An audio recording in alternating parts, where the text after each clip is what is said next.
चांदनी रात का वादा प्रस्तावना। चांदनी रात खामोश थी, लेकिन उसकी रोशनी गवाही दे रही थी। एक घना पेड़, उसकी मोटी शाखाएं हवा में हिल रही थीं। उसके नीचे दो दोस्त खड़े थे।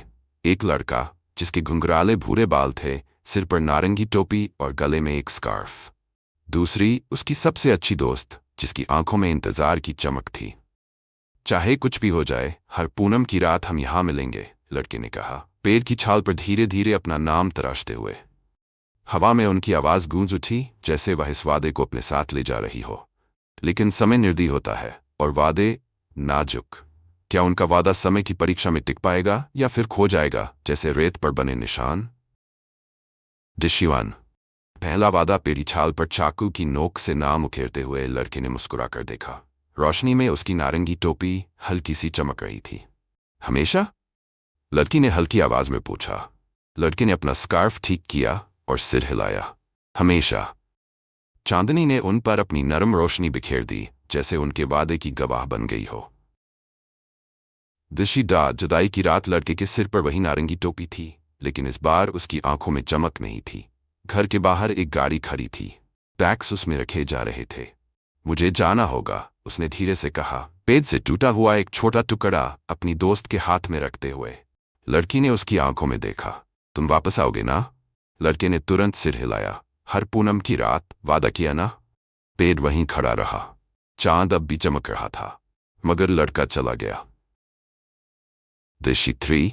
अकेला इंतजार। पहली पूनम की रात, लड़की पेड़ के पास आई। उसकी आंखें उम्मीद से चमक रही थीं। उसने इधर उधर देखा, कोई नहीं आया। दूसरी पूनम की रात, वह फिर आई। इस बार हवा ज्यादा ठंडी थी और चांद थोड़ा उदास लगा। तीसरी पूनम की रात, वह पेड़ को छूकर खड़ी रही, अपने नाम के पास उखेरे हुए उस नाम को देखती रही जो अब पुराना हो चला था। तुमने वादा तोड़ा, उसने धीरे से कहा, और चांदनी ने उसकी आवाज को चुपचाप अपने साथ समेट लिया। दूर तक कोई नारंगी टोपी नहीं दिख रही थी। दिशचैड। वापसी। कई सालों बाद फिर से एक पूनम की रात आई। लड़की ने चुपचाप पेड़ को छुआ। उसकी आंखें अब इंतजार की आदी हो चुकी थीं। लेकिन इस बार कुछ अलग था। हवा में एक जानी पहचानी आहट थी। कदमों की हल्की आवाज सुनाई दी। उसका दिल तेजी से धड़कने लगा। और फिर चांदनी के नीचे एक परछाई उभरी। लंबा हो गया था, चेहरा बदला हुआ था, लेकिन सिर पर वही हल्की सी झुकी नारंगी टोपी थी। मुझे लगा तुम कभी नहीं आओगे, लड़की ने धीमे स्वर में कहा।